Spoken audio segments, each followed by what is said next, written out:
Hey, what's up? Já jsem Exer EKSR, zdravím vás z Náchoda. Jdu se podívat do místního super obchodu za Jendou a budu tady něco namalovat. Mám chvilku času po práci, takže dlouho jsem tady nebyl. Možná už to bude skoro rok, takže naběhnu tady na tu opěrnou zeď a něco tady rychle udělám. No, takže já jsem se teď koukal, byl jsem tady 29. června a jdeme se podívat, jestli tady ten můj pík ještě pořád je, jak hodně tu aktivní scéna. A vypadá to, že to tady furt je. Jsou tady nějaký trošku začátečnický věci a můj pís je mírně dojebanej.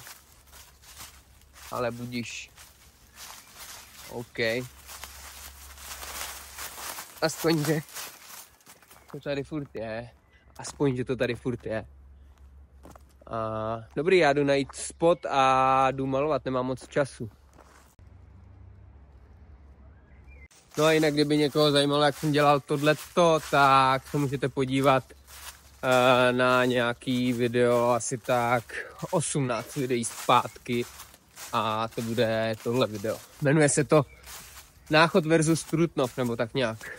Takže, koho by to zajímalo, tak se na to běžte podívat. Zkouším novou věc tady dělat a jsem trošku v raši, protože potřebuju to mít brzo hotový.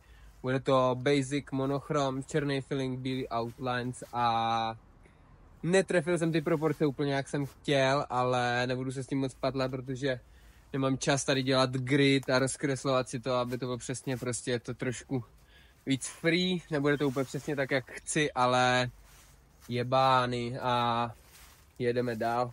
No a jinak jsem u Jendy pořídil tady ten levňáček za pajcku na obstřik a je takovej dost vodovatý, tak jsem zvědavý, jak to bude vypadat, jak to s tím obstříknu.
No takže vyplnil jsem to tou černou, ale vyšlo mi to úplně tip-top, spíš bych řekl, že mi to trošku nevyšlo.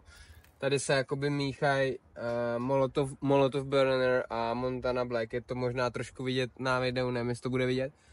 A tahle je taková matnější, ta Blacka je taková lesklejší trošku.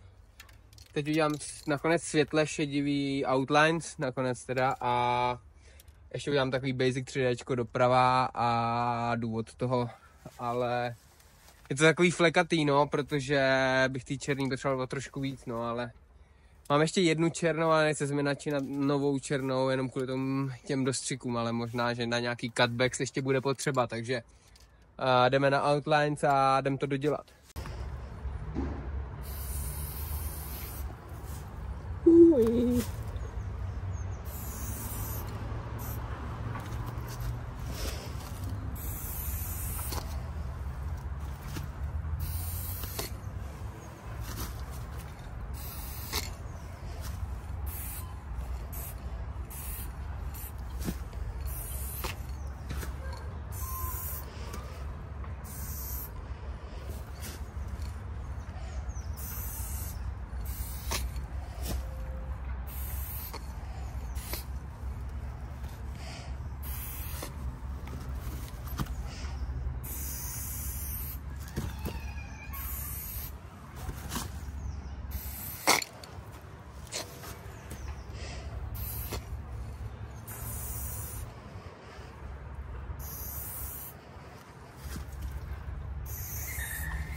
OK, tak jsem to dodělal, taková hodinovka, byl to jenom takový rychlej pokus, nový skici a nejsem s tím úplně 100% spokojený samozřejmě, ale na to, že jsem to zkoušel poprvé tu skicu, neměl jsem ani ty proporce, jakoby podle čeho úplně perfektně chytit, tak jsem tak spokojený na 70%.